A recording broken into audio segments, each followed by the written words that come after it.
এমনকি SSC হাকামি ইন্টাগ্রিটি member honourable পূর্ণচন্দ্র মহোদয় এবং এমডিসি বীরেন্দ্র দেববর্মা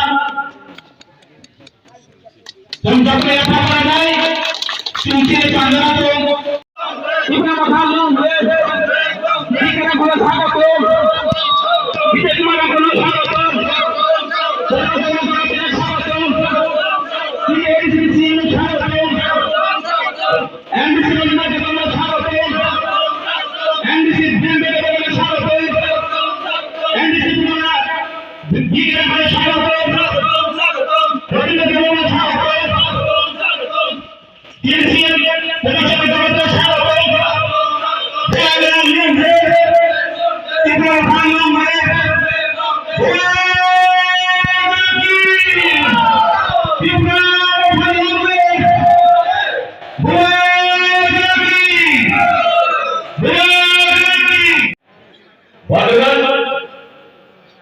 আজকে আমাদেরকে জানতে হবে,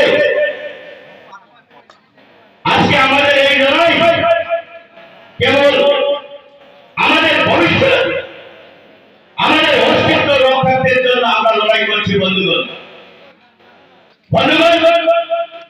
আজকে আমাদের এই লড়াই আমাদের এই রাজ্যের পুনরুদ্ধারের জন্য আমরা লড়াই করছি বন্ধুগণ। কেবল আজকে আমাদের এই লড়াই আমাদের সমাজকে আমরা এগিয়ে নেওয়ার জন্য আমরা এই লড়াই করছি বন্ধুগণ। কেবল আজকে আমাদের এই লড়াই আমাদের মৌলিক অধিকারের জন্য আমরা লড়াই করছি বন্ধুগণ, সেটা আমাদেরকে পরিষ্কারভাবে জানতে হবে বন্ধুগণ। আমরা অনেক সময় শুনেছি, কোন সময় কোন স্থানে আমরা যখন আদান প্রদান করি তখন আমরা শুনতে পাই অনেকে মন্তব্য করে এই তীব্রতা নাকি জাতি বিরোধী কথা বলছেন, এই তীব্রতা নাকি সমাজ বিরোধী কথা বলছেন। বন্ধুগণ, আজকে আমি এই জলবিরাজ বটতলা বাজার প্রাঙ্গণে দাঁড়িয়ে আপনাদেরকে পরিষ্কার করে বলতে চাই, এই তীব্রতা কোন জাতি ধর্মের বিরোধী নয়, কেবল আমাদের তীব্রাসা জাতির এই রাজ্যের শোষিত বঞ্চিত এলাকাবাসীর মুক্তির জন্য আমরা লড়াই করছি। এই লড়াইয়ে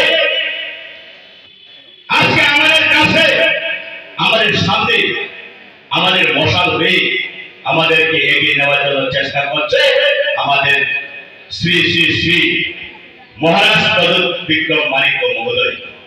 আমি আপনাদের কাছে অনুরোধ রাখবো, সবাই মিলে একবার আমাদের মহারাজের জন্য একবার তালিও যদি দিতে পারেন।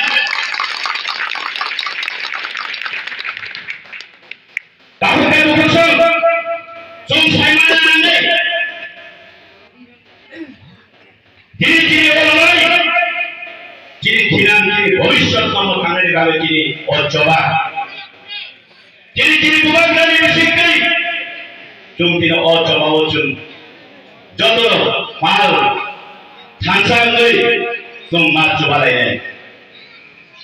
এবং আজকে আমি আপনাদের কাছে একটি বিষয় তুলে ধরতে চাই বন্ধুগণ। আমরা দীর্ঘদিন ধরে এই ত্রিপুরা রাজ্য যখন 1949-এ 15 অক্টোবর ভারতবর্ষের সাথে আমরা অন্তর্ভুক্ত হয়েছিলাম, তখন আমরা এই ত্রিপুরা রাজ্য একটা গণতন্ত্রের মাধ্যমে আমরা পরিবর্তন হয়ে যাই। কিন্তু বন্ধুগণ, আজকে এই 70-75 বছরে এই ত্রিপুরা রাজ্যের মানুষ, সকল অংশের মানুষ, আমরা বিভিন্ন রাজনৈতিক দ্বারা আমরা পরিচালিত হয়ে আমরা সময় দিয়েছি এবং আমাদেরকে শাসন কায়েম করেছে বিভিন্ন রাজনৈতিক দল। আমরা অনেক সময় কংগ্রেসের জন্য আমরা আন্দোলন করেছিলাম এবং এই ত্রিপুরাবাসী চেতনায় কোন এক সময় আমরা কংগ্রেস সরকার গঠন করেছি বন্ধুগণ। এরপরে আমরা চিন্তা করেছিলাম এই কংগ্রেস পার্টিকে যদি আমরা একটা সুযোগ দেই, তাহলে নাকি আমাদের সমাজ, আমাদের ভবিষ্যৎ একটা পরিবর্তন আসতে পারে বলে এই আশা রেখে আমরা যখন কংগ্রেসের জন্য আন্দোলন করে আমরা সরকার গঠন করেছিলাম। কিন্তু বন্ধুগণ, সেই আশা আমাদের বিলীন হয়ে যায়। এরপরে এই রাজ্যের মানুষ আবার নতুন ভাবে একটা রাজনৈতিক দল দলে দলে যোগ দিয়ে সেই কমিউনিস্ট সিপিএমের দিকে, সিপিএমের জন্য আমরা আন্দোলন করে এক জায়গায় 25টা বছর আমরা এই রাজ্যের সিপিআইএম কে আমরা সময় দিয়েছি এবং এই সিপিএম আমাদেরকে পরিচালনা করেছে। কিন্তু দেখা যায় আমাদের গরিব অংশের মানুষ, এলাকার শোষিত বঞ্চিত অংশের মানুষ আমাদের ভাগ্যের চাকা কোনোদিন ঘুরে নেয় বন্ধুগণ। সেই 25টা বছর সিপিএমের অপশাসন থেকে মুক্তি পাওয়ার জন্য এই ত্রিপুরা রাজ্যের মানুষ আবার নতুন ভাবে একটা স্লোগান গড়ে তুলেছিলেন। কি বলেছিল? বিগত 2018 বিধানসভার সময় একটা স্লোগান উঠে আসছিল যে চলো পাল্টাই, চলো পাল্টাই, চলো পাল্টাই।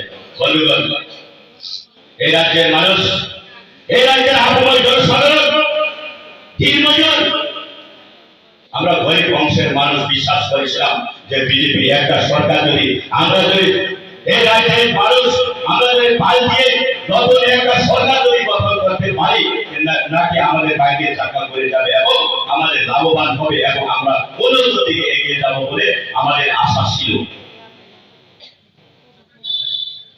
কিন্তু বন্ধুগণ, আজকে বলছেন এই বিজেপি সরকার